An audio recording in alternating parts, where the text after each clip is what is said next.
點解你唔開心？就快畢業，我唔捨得學校嘅老師和同學。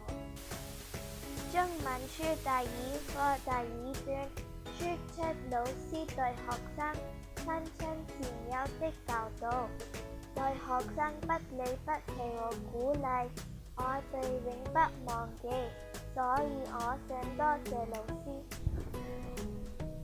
第三段，說着我和摯友一起學習，一起玩耍，有時爭吵，有時結果，所以我想多謝同學。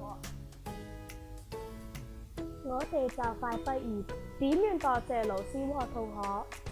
我哋可以為老師和摯友送上心意卡，上面寫上我哋嘅祝願和感謝。心意卡上面要寫乜嘢？我哋可以寫上對老師嘅感謝，例如謝謝你的用心教導，謝謝你的支持鼓勵。或者可以寫上對同學嘅祝願，例如祝你前程似錦，願你前程高飛，祝你有錢財的各種學生活。